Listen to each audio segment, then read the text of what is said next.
once again. It's a lovely day. Felixstowe seems to have a better climate than anywhere else in the country. And I've told you the story before, but I'm going to repeat it because I don't think you can repeat it enough. The Empress of Germany, when she was convalescing, she wanted somewhere to stay. So she sent, this is in Victorian days, so she sent her ambassador round to every town on the south coast and the east coast of England to see which was the best one for her. It wasn't what money can do and power, that's all gone today. But when he came back, he said the best place to go is Felixstowe because it's on the east coast. In other words, the weather comes from the west, so the weather's worn itself out by the time it comes to Felixstowe. But it's facing south, and anywhere that faces south gets the sun. And it's facing south because, of course, England comes round, and it comes round that little bit there, and we're on the bit that faces south. So Felixstowe's got the better weather than anywhere else in the country, and that's confirmed by the Empress of Germany. And she came, and of course they thought, she stayed in that little white house at the bottom of the Bent Hill. On the left it's up for sale, I hear, so somebody's going to get a wonderful spot, historical spot. But it's an incredible thing that we live in a place which has got a different weather. And one of the reasons for it is, of course, because we've got water down either side, there's an estuary down either side of Felixstowe, and that of course helps. But it's a wonderful place to live, and I think it's vastly underrated. I hear a lot of money's coming into Felixstowe at the moment, and there's a lot of building and flats and houses and things, and it's because, of course, it has been undervalued, and now people are catching on to it. We've got the Premier Inn, which is that hotel down the end, and you know, so many flats built and houses built, and it's a good thing. And up, Felixstowe up. Now, I didn't know what I was going to talk about today, but I suddenly thought, what about the armed forces? Now, people don't realise how the armed forces have changed. And I thought, well, we'll go back, and of course, I was in the armed forces during the war. And it's a thing which I think a lot of people now, they're not old enough to have been in it. See, I'm 91, so I've got a good age there. But I served in the war, and there's, you know, the men who served in the war are now few and far between. I'm afraid they've dropped off the ladder, but I did. And I thought it might be a good thing to talk about the armed forces. And people don't realise, but in those days there was what we termed conscription. And nowadays I expect if you ask people what conscription is, they wouldn't know. But conscription was being called up at the age of 18. Now, at that time, when I was 18, well, at the age of about 14, I think it was, 13 or 14, I decided I wanted to become a priest. And I remember I was evacuated at the time to a place called Forest Row, and the bishop came down one year, and I was introduced to him because the college I was at, Clapham College, we were evacuated, it was the Xaverian Brothers, and they heard I thought about being a priest. So when the bishop came down for confirmation, he introduced, the head of the order introduced me to him, and the bishop said, "Oh, well done, yes, we'll organise that." And the next thing I knew, that I'd been enrolled at a place called Mark Cross, which was with what is known as the seminary, where they studied to be priests. And people don't realise today, but in those days, they really did train you to be a priest. Nowadays, they just have the ordinary colleges, and the youngsters go there, and some who want to be a priest are trained to be priests, excuse me, and others who don't, they just go on and treat it like an ordinary school. So it is more like a boarding school than anything else. But in those days, when I arrived there, it was a revelation. We had small classes. The classes were about 10, 12 in a class, so you can imagine we got very intensive training. But it wasn't that, it was we lived like monks. We used to get called in the morning. We each had a little wooden cubicle, most odd. And as you got up, you weren't allowed to talk. So you got up, you went down to the chapel, and you had meditation for the day, but on the way down there was no talking. You walked down there in single file and to the chapel, no talking, you meditated, then you single file to the refectory where you had breakfast, and once again no talking during the meal. It was absolutely it was so quiet. Then you went down, and I think we had 10-minute break before classes. Then classes started, and then at lunchtime, once again, no talking. They used to read to us, and one boy would stand up at this like a pulpit up in the dining room and read. And we all wore long cassocks, black robes, so it was quite incredible that, you know, how anybody could put up with it. Nobody would put up with it today, but it was worse than a monastery, you know, one of the orders where they don't speak. And then we'd have classes all morning. Lunchtime, as I say, we'd have somebody would read to us while we were eating our lunch, and we used to take it in turns to wait at the table. We had an opening in the wall which led into the kitchen, and we'd each table would have about 10 or 12 people on it, and one student would act as the waiter.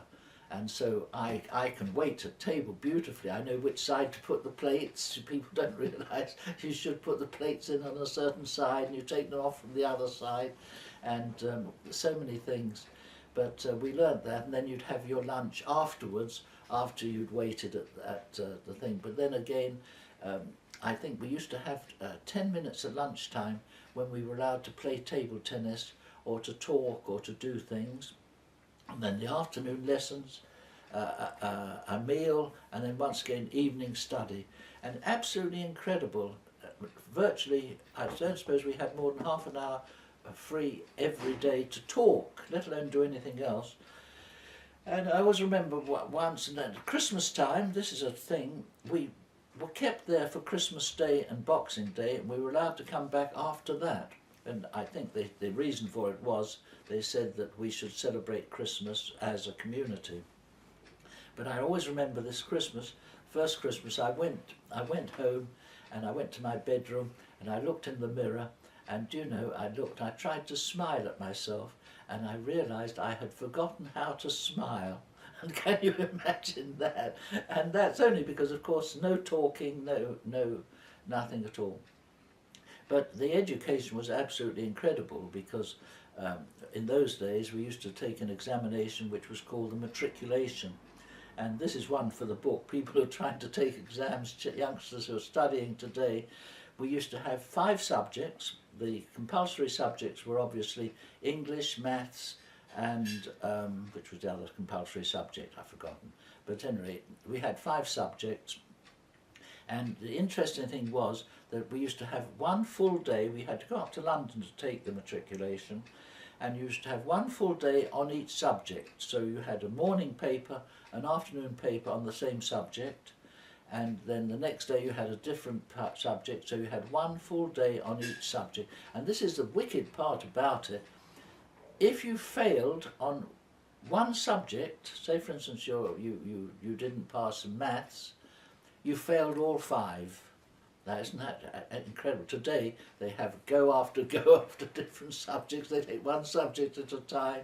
But in those days you took the whole 5 in a week, one whole day on each subject, and if you failed one, you failed the lot. So the matriculation was really an examination worth having. You couldn't get into university without matriculation. It was like the entrance exam for university. But it shows you how education has changed, and also how the study for the priesthood has changed. But it's fascinating, and I just wonder sometimes how many people ever remember that studying for the priesthood. And of course the priests nowadays, it's a different cup of tea. I was sad to hear on the news today that apparently there's, I think it's 3 churches a week are being demolished or turned over to houses, and the religion has gone out of the window. And now why is it? I mean, I don't know, but I don't know how time is going. Am I all right for time? Yeah. I'm all right for time. Oh, God. So I'll carry on because with the education, what used to happen, they used to have the junior seminaries, this is what I went to, and then the senior seminary, which was where they did the final bit. You had a tonsure, they used to cut the back of your head, bald little patch there, and this is where, of course, you had those priests used to have a little skull cap which went on that little bald patch. It was covered up the tonsure. People don't realise there's a meaning for everything. But we used to do this studying for the junior seminary. Well, I came up to the age of 18, and of course this was wartime, and I went up to London. I thought, well, because I'm 18, I had to go and have a medical, you know, ready for go into the forces. And I went up there and I had my medical, and they said, well, your eyesight isn't good enough to get you into the Air Force, into the air crew, because that's what I wanted to go. I wanted to get into a Spitfire and fly, as all youngsters did in those days. But my eyesight wasn't good enough for it. But they said, because of your education, you can get into the meteorological branch of the Air Force. So I said, well, that's fine. So I went back to the seminary and I said, but they said, oh, but to get into the meteorological branch, you've got to do 6 months in the 6 months in the Air Cadets. So I went back to the seminary and I went to see the principal, and I said, well, unfortunately, I've got to do 6 months. My birthday is in January, and I've got to do 6 months in the Air Cadets to get into the meteorological branch. Otherwise, you know, I can just be put in the army or anything, which I didn't particularly want. And they agreed to it. So there was I came home from this very strict regime of the seminary, and there was I went and joined the local youth club, and of course all the boys, the older boys, had been called up, 18, and there were a few younger ones, but all these girls, and I had a lovely time over that 6 months, and the youth club. In fact, and amazing to think about it, all the empty premises that there were. I walked along the high street and I saw this shop, and above it there was a flat, and the flat was empty because everybody was cleared from London. I mean, London had all the aircraft, anti-air raid balloons up, there was the guns firing, there was the bombs coming down. It was, you know, a horrendous time, London was, but there was I spending 6 months in London before I was called up. And I joined this youth club, and of course we had difficulty with where to meet. And I saw this empty shop, empty flat above a shop. And I went and saw the man. I said, well, can we have that flat for the youth club? And he said, yes. It was so nice. And he didn't charge us anything for it. So we started this youth club going in this flat. And I had a wonderful time. In fact, we put on a production. And I remember, I think, the youth club leader, her husband was a magician. Now, I've always been interested in magic, and before the war even, I used to go and get a magic book from the library. And of course the libraries, I think I've mentioned this before, today nobody goes to the library. If they do, it's very few and far between. I've still got a library ticket and I go down there. But in those days, everybody went to the library. I used to go to the library every week and get 3 or 4 books a week and read them from cover to cover, which of course isn't done today. But it's fascinating to look back and think about this.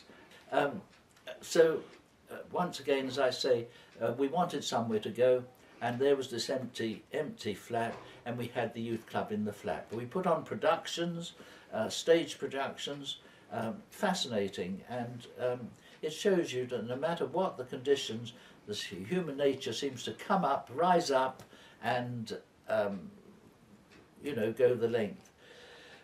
So we put on this wonderful production, and I think I remember I wrote a play, I think, which it comes back to me as we don't do now, and I put on this play.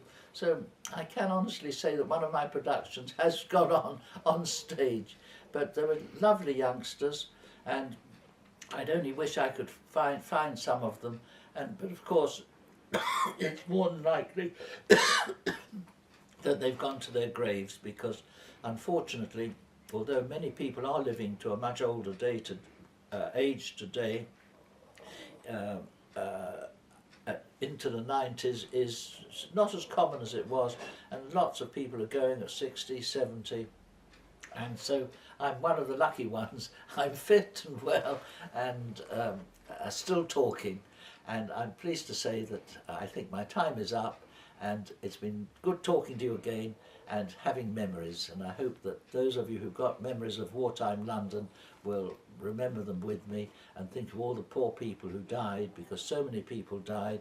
The bombs were dropping, and you'd go up in the morning, there in the corner of a road, there'd be 2 or 3 houses flattened down, and you'd just see the rubble and the men going through it to try and see if there's any people to rescue. So let's think with compassion about all the poor people who were killed then, and hope we never have the same thing again. Thank you for listening, and God bless you all.